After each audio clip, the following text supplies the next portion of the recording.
1961. That was a year you could turn upside down, and it still said 1961. Yeah! That was the year my status in my family got turned on its ear, too, because that's the year I went from baby of the family to big sister. My mom and dad had adopted a Korean baby girl. We were going to take delivery of our new baby girl, December 17th, 1961, at San Francisco International Airport.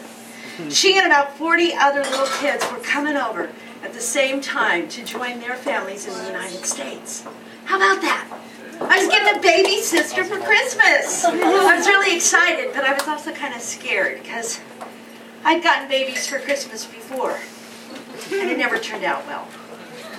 The first one was when I was 4 years old. It was 1954. My family was living in Riverton, Wyoming, and I got a Raggedy Ann. One day I left her outdoors, and there was a blizzard that night. It was Wyoming. And by the time we saw Raggedy Ann's face again 2 weeks later, she had been buried under the snow. She was gray, she was sodden, she was pitiful.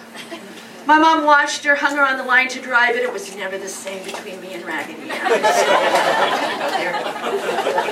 The next year, I got a little doll that looked like a real little girl. She had 2 real hair braids.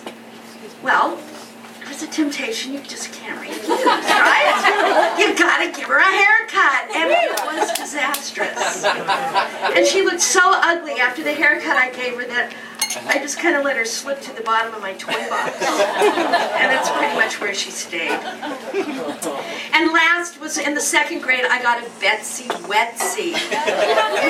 Now Betsy Wetsy, you fed her a bottle through a little hole in her mouth, and she'd pee on you through the hole in her bottle. That was gross enough, but I put milk in her bottle. And Betsy Wetsy curdled.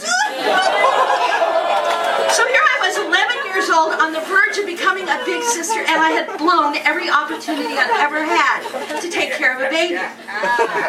We were walking across the parking lot of the airport, and I'm going into San Francisco Airport on December 17th, 1961, and thinking, you know, if I was carrying that baby right now, and I tripped and fell, I'd fall in her and I'd squish her.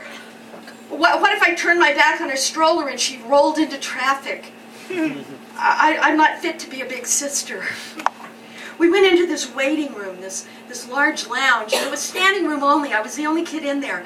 And I looked up and I saw earlobes and nostrils and padded shoulders. And we waited for an interminable amount of time until finally somebody came out a door in the back of the room, a guy with a clipboard, and he was followed by a nurse carrying a little white flannel bundle.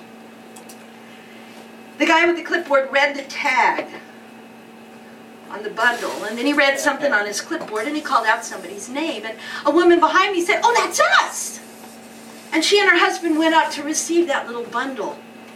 She took that baby like a pro, like she really knew what she was doing. I thought, man, I'll never be able to do that. And that's how it went. The babies came out of the back room. The guy with the clipboard read the tag, and then he read the name of the parents attached to the baby. They came up and got their little kid. I couldn't wait till he called our name. I didn't know what was going to happen. Finally, he said, "Hicks!" And I realized that bundle, that little white bundle, was going home with us. That was my baby sister. And all of a sudden, I felt my heart expand. I felt something take hold of me. Was it confidence? Was it authority? I don't know. I didn't even look back to ask my mom if it was okay. I just plowed through all those grown-ups. I held out my arms and I told that nurse, "She's ours!" The nurse put her in my arms, and I could still feel what it felt like to receive the weight of my baby sister in the crook of my arms, rooted, solid. I looked down at her little squinched face. She had scabs. She was pallid. Her hair was matted. She didn't smell very good at all. And I thought, any minute now, this kid's going to pee on me. And I couldn't quit grinning, because this wasn't a doll. This was my baby sister. This was one Christmas baby I wasn't going to have any trouble